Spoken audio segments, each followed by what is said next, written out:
용역 정치인들이 하나둘 튀어나오고 있습니다. 실명으로 보고 드립니다. 먼저 이재명 대통령의 최근 이해하기 힘든 행보에 대해서 재건축에 빗대 비판한 유시민 작가의 발언을 두고 더불어민주당 일각에서 반발이 터져나왔습니다. 주로 비당권파, 친명계로 분류되는 의원들은 유 작가가 핵심 지지층은 증축을 원했다며 이 대통령을 향해 자신감이 지나쳤던 것 아니냐고 언급한 데 대해 강하게 비판했습니다. 당권 주자인 송영길 의원은 27일 인천국제공항에서 기자들과 만나 어려울 때일수록 흔들리지 않고 힘을 모아 대통령을 지키는 것이 코어 지지층 아니겠느냐고 말했습니다. 이어 코어 지지층은 어려울수록 이 대통령을 더 지키려는 사람들이라고 강조했습니다. 한편 김민석 총리와 가까운 최현일 의원도 페이스북을 통해 이재명 정부가 걷고 있는 길은 기존의 진영을 부수는 재건축이 결코 아니다며 유 작가의 발언에 동의하기 어렵다고 밝혔습니다. 또한 친명계 인사로 분류되는 정진욱 의원은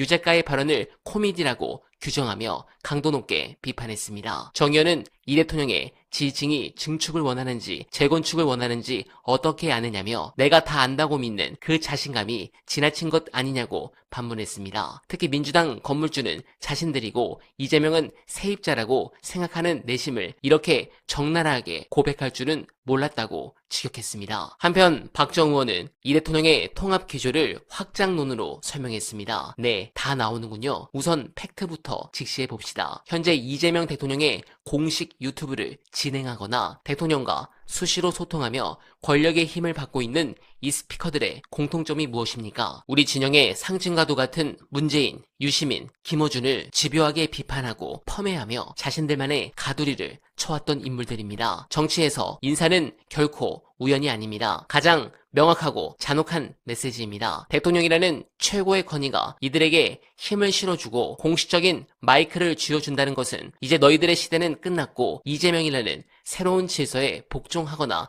아니면 당을 떠나라는 선전포고와 다름없습니다. 개혁을 함께 완수해야 할 동지들을 향해 대통령 본인이 앞장서서 내부의 분열을 조장하고 구주류 지우기에 완장을 채워준 셈입니다. 현재 제 판단으로는 대통령과 그 주변 스피커들은 지금 착각하고 있습니다. 조용한 다수의 주권자들이 상황을 몰라서 침묵하는 것이 아닙니다. 내란 사태라는 미중류의 국가적 위기 앞에서 우선은 남은 개혁 과제를 완수해야 한다는 대의 때문에 입술을 깨물며 억지로 참고 있을 뿐입니다. 그러면 어날바 너도 참지 왜 이러느냐 이러실 수 있습니다. 스톱이 필요한 상황이기 때문입니다. 지금 이 기조를 바꾸지 않으면 지지율은 더 폭락할 것이고 그러면 각종 검찰 개혁은 물론이고 사법 개혁까지 모든 개혁의 동력이 사라집니다. 저는 그 부분에 대해서 한 가지 걱정스러운 지점을 발견한 부분이 있습니다. 특검도 사실 상태가 이상해지고 있습니다. 심지어 홍장원 전 차장까지 포함해서 같이 기소를 할 수 있다는 얘기도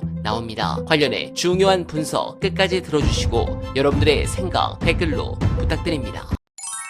홍장원 차장을 내란 중요 임무 종사자로 지금 피의자로 입건을 했는데 과연 기소를 할 수 있을까? 근데 기소를 하려고 하는 것 같긴 해요 지금. 근데 제가 그런 얘기를 하는 겁니다. 유죄를 입증할 증거가 없으면 기소를 안 하는 게 맞죠. 제가 수사받을 때도 피의자로 처음에 입건이 됐지만 압수수색까지 다 받고 나서 기소가 안 된 분들이 있어요. 윤석열 때 윤석열 검찰도 그렇게 했습니다. 근데 지금 특검이 2차 특검이잖아요. 처음 하는 것도 아니고 이 수사를 왜 하는지 모르겠습니다. 일각에서는 김태효를 잡기 위해서 또 파다 보니까 홍장원이 연루돼 있는 거를 내란이 2024년 12월 3일에 발생을 했고 그리고 이틀 후인 12월 5일에 홍장원 차장을 비롯한 정무직들이 회의를 열어가지고 미국 CIA에 이 계엄의 정당성에 대해서 설명을 해야 된다는 회의를 했다는 거잖아요. 근데 12월 6일에 홍장원 차장은 국회에 가가지고 정보위원들한테 윤석열이 체포 지시를 했다는 거 폭로를 합니다. 그리고 12월 7일 8일 그렇다면 특검의 그 주장이 맞다면 홍장원이 어떻게 보면 이 내란 사태를 진정하려고 하는데 좀 기여를 하면서 부역을 했다는 건데 그렇다면 홍장원을 경질하면 안 됐죠.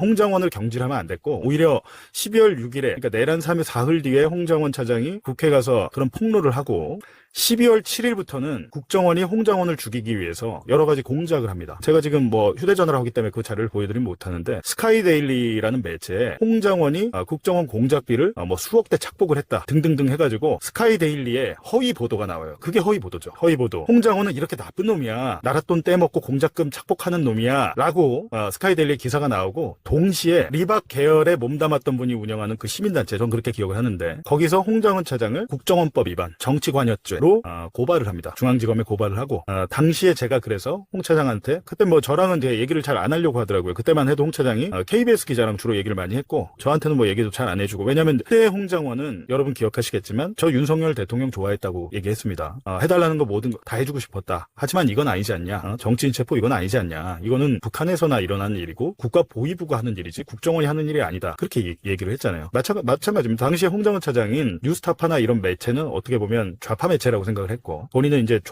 특히 이제 조중동 조선일보에 큰 신뢰를 갖고 있었고 당시에 아마 KBS 그 기자랑 뭐 원래 알았는지 어쩐지 모르겠지만 그 KBS 기자랑 통화하고 이러면서 그게 기사화가 되기도 했어요. 그래갖고 제가 좀 답답했었는데 어쨌든 홍 차장이 중앙지검에 이제 고발을 아마 그 시민단체 정체불명의 그 시민단체에서 홍장원을 국정원법 위반으로 고발을 했는데 그게 아마 토요일에 한 것 같아요. 토요일에 고발을 했는데 다음 날인 일요일에 중앙지검에서 홍 차장을 나오라고 한 겁니다. 그때 구속시키려고. 제가 딱 들어보니까, 이거는 홍 차장을, 작업하는 거구나. 말려고 하는 거구나. 라는 생각이 직감적으로 들었어요. 그래갖고 당시에 제가 뉴스타파에서 홍장원을 토요일에 고발한 사건을 바로 배당해서 다음날 전화를 해서 이번 주에 나오라고 소환을 곧바로 하는 게 홍장원을 똘똘 말아가지고 입을 닫으려고 하는구나. 라고 저는 판단을 했고, 제가 그때 기사를 썼죠. 기사를 써 나가니까, 중앙지검에서 연락이 갔나 봐요. 몸도 안 좋으신 것 같은데, 소환 당장 안 하겠습니다. 라고 하고 소환이 취소됐어요. 그때 당시에. 그때 만약에 홍장원 차장이 중앙지검에 가서 아직 그때는 뭐 윤석열, 한덕수 등등 서슬퍼렇게 있을 때잖아요. 똘똘 말렸으면 그때 구속돼서 아무런 이야기도 못했을 겁니다. 저는 그렇게 생각을 하는데 근데 그래서 그 부분을 나중에